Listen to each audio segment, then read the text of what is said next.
हरे कृष्ण भक्त एबे दशहरा दुर्गा माता पूजा हम तापर दुर्गा पूजा सरला पर कौन आसीबो कुमार पूर्णिमा आसीबो आ कुमार पूर्णिमा रे हमर विशेष करी ओडिया लोक माने बहुत पैसा खेलुचंती पैसा जुआ खेलुचंती परंतु ए जुआ खेलवाटा शास्त्र में मना करा जायछि किछि लोक माने निजर झियो जोई को पैसा मध्य दउचंती खेलिया पाई मु गोटे गाँव को जाइतिली से माताजी कहले कि एबे दशहरा कुमार पूर्णिमा आसिलानी आउ जोई की 5000 टका देया पड़ियो आउ पैंट शर्ट देया पड़ियो तो मु कहली कहीं ना कुमार पूर्णिमा आसियो परा कुमार पूर्णिमा को खेलिया को दिया होछि ना ड्रेस गोटे दिया हबो 5000 टका दिया हबो तो मु आश्चर्य हली खेलिया पे पैसा ये शास्त्र मना कर जाइछि भक्त ये जुआ खेल बंद करिया पे कुहाइछि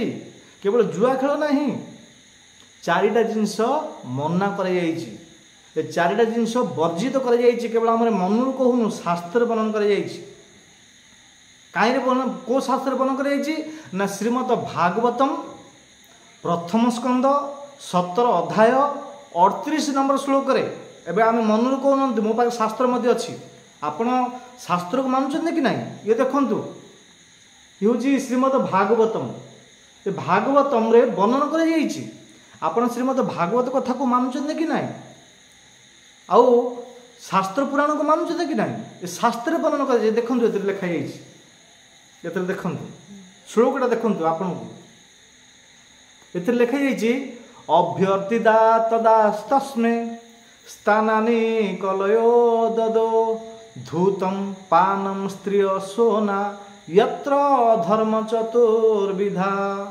शास्त्र भागवत प्रथम स्कंद वर्णन कर जाइछि लोक माने पढ़ु नांती जानि नांती केवल जुआ खेलुचंती और झियो जोई की पैसा दउचंती निजर पुओ झियो को मध्य कुमार पूर्णिमा को पैसा दउचंती मु किछि जागा देखुछि पुओ झियो मानको मध्य पैसा दउचंती आ एटा गोटे लोक मानकर माइंड रे फिट हो जाइछि कुमार पूर्णिमा रे खेलिबाटा उचित अनुचित उचित नुह शास्त्र काटिक मना कर भागवत वर्णन कर भागवत मो मन कौच कि आपण पाखे जब भागवत अच्छे आप देखु भागवत प्रथम स्कंद 17 अध्याय 38 नंबर श्लोक आप देखु जदि आपण पाखे ना मो पाख आसतु मुझे देखेबी संपूर्ण मना कर किछि लोक कहते कुमार पूर्णिमा को पैसा न खेलिले मांकड़ हेबार कि आश्चर्य लोक किए कही मान हाँ एगुड़ा जो लोक मैंने जो माइंड रे गुड़ा फिट कर कहूँ किए मुझे जापारूनी एमाने एगुड़ा शिखुंत कि जापारूनी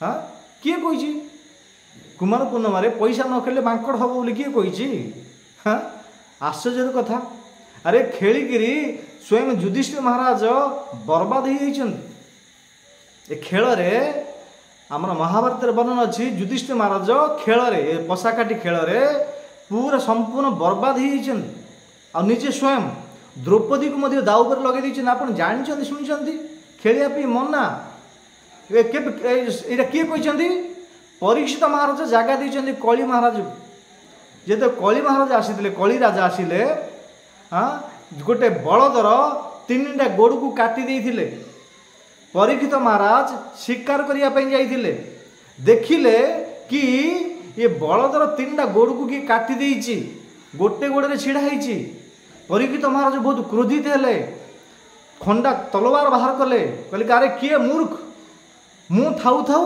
मोर ए देश रे ए बलदर गोड़ को काटिछि किए मूर्ख मो सामना को आस तो से समय कली राजा पलि आसंती हाथ जोड़ी प्रार्थना करचंती कहले कि हे महाराज हे परीक्षित महाराज मोर समय हो जाइछि मु पलि आसीछि ना नहीं मु जो पर्यंत ये संसार रे जीवित रहिबी तमे ए स्थान में रही परिबो नाही ए जगह रही परिबो नाही तमे चली जाओ जीवन में तुम खंडारे तुम बेक को छेदन करदेवी तमे चली जाओ तो कली राजा जानी थे कि सामर्थ्य शक्तिवान परीक्षित महाराज ताको सहित मु युद्ध करि परिबी नाही ताके नेउरा ही अनुनय विनय करी प्रार्थना करथिले कि हे महाराज आउ मो तो समय हो जाइछि मु पलि आसीछि आ मते किछि को जगह टिके जगह दे दियो आपणकर एत बड़ स्थान पूरा एत बड़ पूरा परीक्षित महाराज पूरा भूमंडल चक्रवर्ती थिले पृथ्वी चक्रवर्ती थिले कहले कि आपणकर एत बड़ राज्य में मत कि छोट जगार टी जगह दे दिखाते मुझे जगह रही बहुत अनुनय अभिनय कलापर कली महाराज परीक्षित महाराज जगह देते रही शास्त्र वर्णन कर को जगह देते ना चारिटा जगह देते चारिटा जगह ध्यान दी शुणु को जगह अभ्यर्थिदा तदा स्तंस्मे स्थानानि कलयो ददो धूतम पानम स्त्रिय सोना यत्र अधर्म चतुर्विधा चतुर्विधा माने चारिटा जगार रही कली को आदेश देते परीक्षित महाराज को जगह धूतम धूत माने खेल जो भी कुमार पूर्णिमा लोक मैंने हजार हजार टंका खेलिए ए धूत जी खेलुची से जगह कली रलीवास कर पानम पानम अर्थ मद पान बीड़ी सिगरेट गुटुका तंबाकू गंजेई आपू एगुड़ाक जी खाऊची तांको पाखरे कली रहिबो धूतम पानम आउ गोटे है स्त्रीय स्त्रीर माने निजर स्त्री को छाड़ी जेतिक संसार नारी मान अछंती समस्त को माता रूप में देखिए अवैध स्त्री संग करिवे अवैध पुरुष संग करिवे ताहले से जगह कली रहिबो ये तीन धूतम पानम स्त्रीय तापर आ गोटे चार जगह कड़े ना सोना सोनार अर्थ कौन पशु हिंसा अर्थ आमर इंद्रिय को तृप्ति करने आमर जीवर लालसा गोटे जीव को हत्या करी भोजन करवा माछ मांस अंडा चिकन मटन एगुड़ाक जो आमिष भक्षण करुँच से जगह कली रे ये चारिटा जगह आम कौन मनरू कहूँ शास्त्र वर्णन कर श्री वेद व्यास लिखिं कि अड़ीनड़ी लोक लिखि ना सी स्वयं भगवान अवतार वेद व्यास शक्त्यावेश अवतार तांके वर्णन कर जुआ खेलवाटा उचित नुह हाँ आम ए शास्त्र देखुना पढ़ुना जानूना यहाँ आमर परंपरा आगु चली कि कुमार पूर्णिमा पैसा खेलार ना बांकड़ होबार को शास्त्र वर्णन कर जानतु मो पाखे देखा मुझे आपको शास्त्र प्रमाण दूची ना ये शास्त्र प्रमाण दूची कि शास्त्र वर्णन कर मना खेलवाई तो आपण मैंने निजर पुओ को झील को जोई को पैसा कहीं दौरान यहाँ बंद करूँ ए जो परंपरा चली को बंद करूँ शास्त्र वर्णन कर शास्त्र भगवान भक्ति कहई शास्त्र भजन करने कहई भगवान नाम जप करने कहई और से गुड़ा तो मान ना एगुड़ा को कौ शास्त्र वर्णन कर शास्त्र हाँ आपणकर शास्त्र अच्छी कौन ना आपणकर बापा ना गोसाई बापा बाबा मम्मी लिखिं ये शास्त्र शास्त्र क्या कहते जो ग्रंथ को वेद व्यास लिखिं लिपिबद्ध कर शास्त्र ये हूँ शास्त्र श्रीमद् भागवतम ये कौन लिखाई ये हूँ श्रीमद् भागवतम कथा यहाँ आमे को बाबा को बापू लिखिनी स्वयं वेद व्यास रचयिता रचना कर जो किसी लिखाई अटल सत्य एगुड़ा को आम पालन करूना एगुड़ाक परंपरा चली पैसा खेल ए जो दशहरा चलो दशहरा पर 5 दिन पर कुमार पूर्णिमा आसो हाँ पूर्णिमा समय भगवान भजन कीर्तन करने कथा सब चारिआड जुआर देखिए राणी बाड़ीवा ताश खेल एबुड़ चालू हो गला मुझे कौ गाँव को प्रवचन करने एबुड़ सब चालू हो गला पैसा खेल लोक मन माइंड यहाँ पलि आसी कुमार पूर्णिमा ए खेल टाइमटा खेल टाइमटा ए खेलवाटा दरकार खेलिबे जदि बर्बाद हो स्वयं युधिष्ठिर महाराज बर्बाद हो जाते आपण बर्बाद हो आउ खेलिकी किए चेष्टि जी खेली तार फैमिली हाँ तार परिवार बर्बाद हो जाती खेल को बंद कर धूतम अर्थ हूँ खेल हाँ पान अर्थ हूँ निशा पान बीड़ी सिगरेट गुटका एगुड़ा जदि कर बंद करूँ अवैध स्त्री संघ स्त्री मानक अवैध पुरुष संघ यहाँ बंद करूँ माछ मांस चिकन अंडा एगुड़ा शास्त्र मन कर बंद करूँ ए कली को कली राजा को परीक्षित महाराज चारिटा जगह जो देले को समय दे द्वापर जुगर सरी जाइतिला आउ कली जुग स्टार्टिंग फास्ट आसी से समय रे द्वापर जुगर अंत समय रे ये को जगार चारिटा जिनस हो नथिला जेतेले कली की जगह देले कहले कि तमे जाओ धूतम धूतम अर्थ खेल तमे जो जगह खेल होची ताश पार्ली पत्ता खेल होची से जगह रहिबो तो कली राजा पूरा भ्रमण कले पृथ्वी रे भ्रमण करी करी करी को जगह देखिले कि को जगह खेल होची को जगह रानी बाड़िया पड़ी कोड़े पाली पड़ी देखिले को जगह मिललानी तो परीक्षित महाराज ଜାଗା ଦେଇଥିଲେ ରହିବା ପାଇଁ ଧୂତମ। କେଉଁ ଜାଗାରେ ଖେଳ ହେଉନଥିଲା ସେ ସମୟରେ, କେଉଁ ଜାଗାରେ ଖେଳ ହେଉନଥିଲା। କାହିଁକି ଯୁଧିଷ୍ଠିର ମହାରାଜ ଯେତେବେଳେ ଏ ଯେଉଁ ଖେଳରେ ହାରି ଯାଇଥିଲେ ସେଇଦିନ ଠାରୁ ଦ୍ୱାପର ଯୁଗରେ ପୁରା ସବୁ ପୁରା ପୃଥିବୀରେ ବନ୍ଦ ହେଇଯାଇଥିଲା।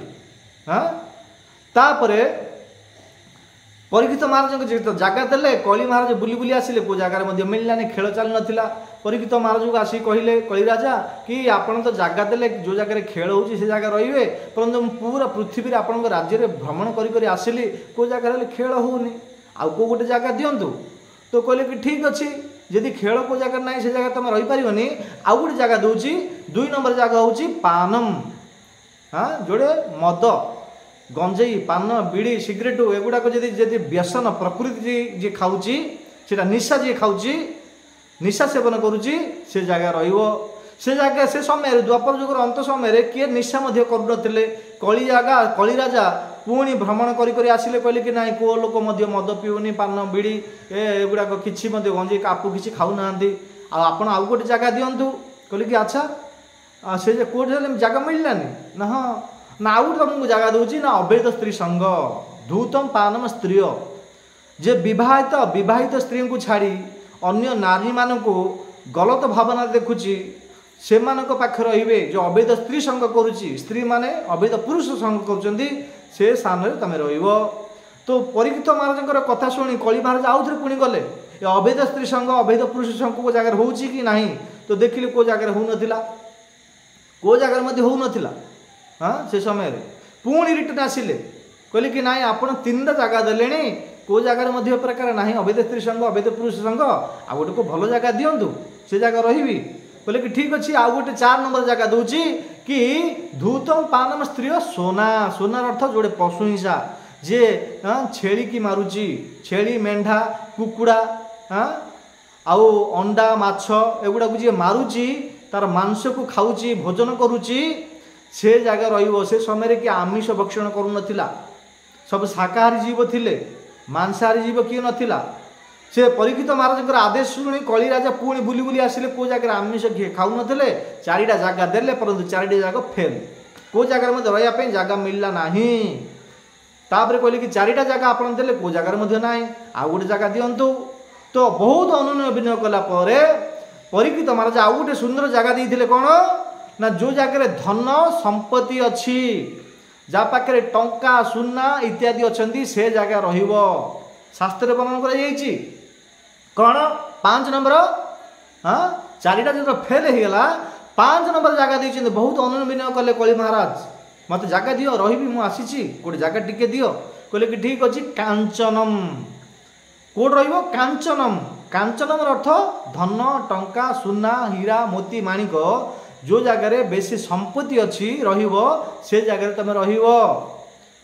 ତ କହିବାର ଅର୍ଥ, ଯାହା ପାଖରେ ଧନ ସମ୍ପତ୍ତି ଅଛି, ଟଙ୍କା ଅଛି, ସେମାନେ କ'ଣ ଭଜନ କୀର୍ତ୍ତନ କରିପାରୁଛନ୍ତି? ନାହିଁ। କାହିଁକି? ତାଙ୍କ ପାଖରେ କଳି ନିବାସ କରୁଛନ୍ତି। ସେ କେମିତି ଭକ୍ତି କରିବ, ଭଜନ କୀର୍ତ୍ତନ କରିବ? ଶାସ୍ତ୍ରରେ ବର୍ଣ୍ଣନା କରାଯାଇଛି। ସେଥିପାଇଁ ଆବଶ୍ୟକତା ଠାରୁ ଅଧିକ ଧନ ସମ୍ପତ୍ତି କମେଇବାଟା ମଧ୍ୟ ଉଚିତ ନାହିଁ। ଯଦି ବେଶୀ ଧନ ସମ୍ପତ୍ତି ଆପଣ କମେଇବେ, ଚେଷ୍ଟା କରିବେ, ରଖିବେ, ତାହେଲେ କଳି ସେଥିରେ ନିବାସ କରିବ। ଏଇ କଳି ରାଜା ତମକୁ ଭଗବାନଙ୍କର ଭକ୍ତି କୀର୍ତ୍ତନ କରିବାକୁ ଦେବେ ନାହିଁ। ସେଥିପାଇଁ ଆମକୁ ଯେତିକି ଦରକାର, ଆମର କୁଟୁମ୍ବ ଭରଣ ପୋଷଣ ପାଇଁ ଯେତିକି ଧନ ଦରକାର, ସେତିକି ଆମେ ଅର୍ଜନ କରିବା, ଆଉ ବାକି ସମୟ ଭଗବାନଙ୍କର ଭକ୍ତିରେ ଦେବା, ଭଗବାନଙ୍କ ନାମରେ ଦେବା, ଭଗବାନଙ୍କର ଗୀତା ଭାଗବତ ଶ୍ରବଣ, ଭଗବାନଙ୍କର ହରିକଥା, ସାଧୁ ସଙ୍ଗେ ହରିକଥା ଶ୍ରବଣରେ ସମୟ ଦେବା, ନା କି ଇନ୍ଦ୍ର ତୃପ୍ତି କରିବା। ସେଥିପାଇଁ 4ଟା ଜିନିଷ, ଧୂତମ, ପାନମ, ସ୍ତ୍ରୀ ଓ ସୋନା, ଏ ଶାସ୍ତ୍ରରେ ବର୍ଣ୍ଣନା କରାଯାଇଛି। ଏଟାକୁ ବନ୍ଦ କରନ୍ତୁ। ଯେଉଁ କିଛି ମା' ମାନେ ମଧ୍ୟ ଜାଣୁନାହାନ୍ତି, ନିଜର ଛୋଟ ଛୋଟ ବାଳକମାନଙ୍କୁ ଏଗୁଡ଼ାକ ପାପ କରୁଛନ୍ତି। ଏ ଯେଉଁ 4ଟା ପାପ, ଏଗୁଡ଼ାକ 4ଟା ପାପ। ଏ 4ଟା ଜିନିଷ ଯିଏ କରୁଛି, ସେ ପାପ କରୁଛି।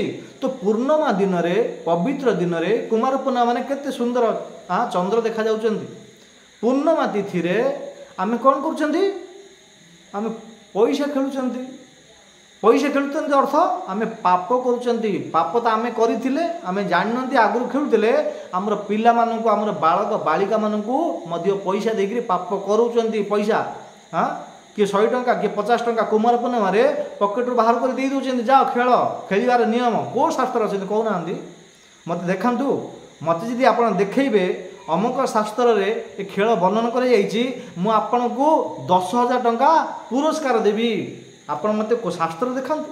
ଆରେ ଶାସ୍ତ୍ରକୁ ଦେଖିକିରି ଆମର ଜୀବନ ନା ଶରୀର, ଶାସ୍ତ୍ରକୁ ଦେଖିକିରି ଆମେ ନିୟମ ନୀତି ପାଳନ କରିବା ନା।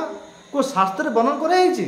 ନାଇଁ। ଯଦି ମୁଁ ଆଉ ଥରେ କହୁଛି, କେଉଁ ଶାସ୍ତ୍ରରେ ଯଦି ଲେଖା ହେଇଛି ଖେଳ ଖେଳିବାକୁ ବର୍ଣ୍ଣନ କରାଯାଇଛି କୁମାର ପୂର୍ଣ୍ଣିମାରେ, ତାହେଲେ ଆପଣଙ୍କୁ ମୁଁ 10,000 ଟଙ୍କା ଦେବି। ଏ କିଏ ଖେଳିଥିଲେ? ପୂର୍ଣ୍ଣିମା ଦିନରେ ରାସଲୀଳା କରୁଥିଲେ ଭଗବାନ ଶ୍ରୀକୃଷ୍ଣ। ରାସଲୀଳା ପୂର୍ଣ୍ଣିମା ତିଥିରେ ଏଇଟା ହେଉଛି ଖେଳ ଥିଲା। ନୃତ୍ୟ କରିଥିଲେ, ରାସଲୀଳା କରିଥିଲେ। ଆମେ କ'ଣ କରୁଥିଲେ? ଏବେ ପଇସା ଖେଳିବା, ଏଇଟା ପାପ। ଭଗବାନଙ୍କର ଭଜନ କୀର୍ତ୍ତନ କରିବା ପାଇଁ ମିଳିଥିଲା, ଏ ପାପ କରିବା ପାଇଁ ମିଳିନି। ସେଥିପାଇଁ ଏ ଖେଳ ବନ୍ଦ କରନ୍ତୁ। ନିଜର ପିଲାମାନଙ୍କୁ ପାପ କରାନ୍ତୁ ନାହିଁ, ସେମାନଙ୍କୁ ସଂସ୍କାର ଦିଅନ୍ତୁ। ଗୀତା ଭାଗବତ ପଢ଼ାନ୍ତୁ, ହନୁମାନ ଚାଳିଶା ପଢ଼ାନ୍ତୁ, ହରେ କୃଷ୍ଣ ମହାମନ୍ତ୍ର ଜପ କରନ୍ତୁ। ହରେ କୃଷ୍ଣ କୃଷ୍ଣ କୃଷ୍ଣ ହରେ ହରେ, ହରେ ରାମ ରାମ ରାମ ହରେ ହରେ। ଏ ପ୍ରକାର ଯଦି କହିବେ ତାହେଲେ ଆପଣଙ୍କ ଜୀବନ ସାର୍ଥକ ହେବ। ଆପଣ ପିଲାମାନଙ୍କୁ ମଧ୍ୟ ସଂସ୍କାର ମିଳିବ, ସେମାନେ ଅଧ୍ୟାତ୍ମ ଉନ୍ନତି ପ୍ରଗତି କରି ଭଗବାନଙ୍କ ପରମ ଧାମକୁ ପ୍ରାପ୍ତ କରିବେ। ଅନେକ ଶାସ୍ତ୍ର ଅଛି, ମୋ ପାଖରେ ସମୟ ନାହିଁ, ସେଥିପାଇଁ ଆପଣମାନଙ୍କୁ ଏଇଟା କହିଲି। ଶାସ୍ତ୍ରରେ ବର୍ଣ୍ଣନ କରାଯାଇଛି, ଖେଳ ବନ୍ଦ କରନ୍ତୁ। ଧନ୍ୟବାଦ। ହରେ କୃଷ୍ଣ।